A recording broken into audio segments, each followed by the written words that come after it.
The Tower of Babel, human pride that challenged God. Have you ever felt that despite all our progress and technology, humanity seems more divided than ever? Why do so many attempts at unification end up leading to chaos? The story of the Tower of Babel may have taken place millennia ago, but its message remains more relevant than ever. Since the beginning, humanity has always sought greatness and power. But what happens when this pursuit ignores God's will? The Tower of Babel was far more than just an ambitious construction project. It was a milestone in human history, a symbol of human pride, trying to challenge the divine and paying a high price for it. Today, we will dive into this account and understand how a city dared to rebel against God, why he intervened, and how the consequences of this event still echo today. And believe me, there is much to learn from this story.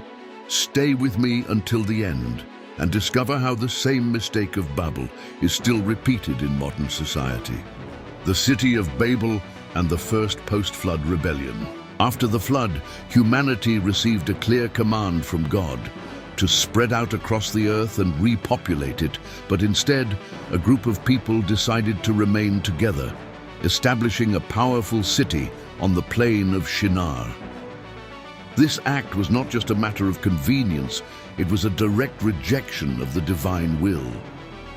By settling in one central location, humanity refused to trust God's provision, choosing to follow its own plans. Babel was not just any city. It was founded under the leadership of Nimrod, one of the first great rulers in biblical history. Nimrod not only established Babel but also other important cities, building an empire based on centralizing power and resisting dispersal. This city became a symbol of humanity's desire for control and self-sufficiency, traits that would form the foundation for the construction of the famous tower. The desire to remain in one place had a clear purpose: to avoid being scattered and to ensure their own security and influence. But this attempt at self-exaltation did not go unnoticed.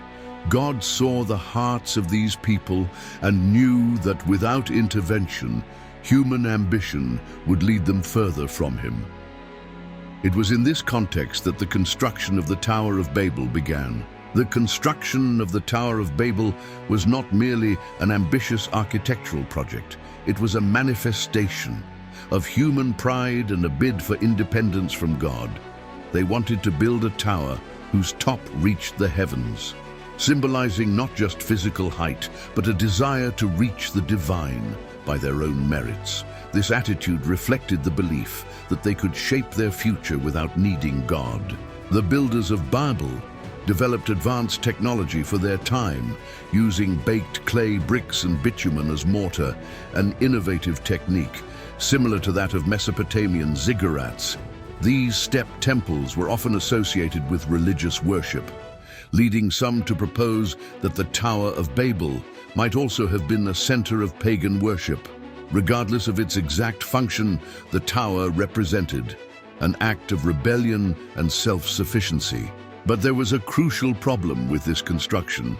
The tower was not being built according to God's will, but rather on human pride. When people stray from divine principles to follow their own ways, ruin is inevitable.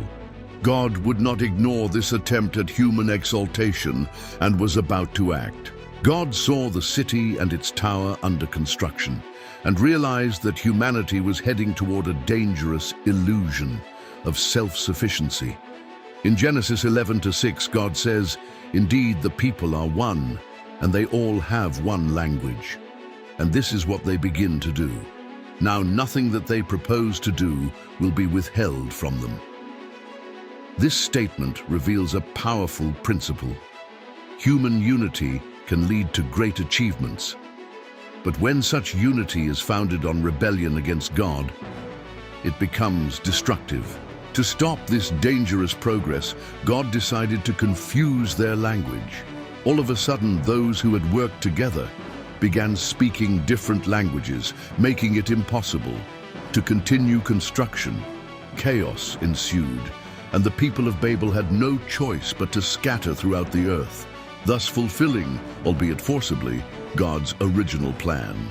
The Tower of Babel did not fall due to a natural disaster or an invading army. It was overcome by human confusion itself. This event marked the beginning of linguistic and cultural diversity, demonstrating that any attempt at greatness without God is doomed to fail. The story of the Tower of Babel is not merely an isolated event of the past. It continues to resonate in our day.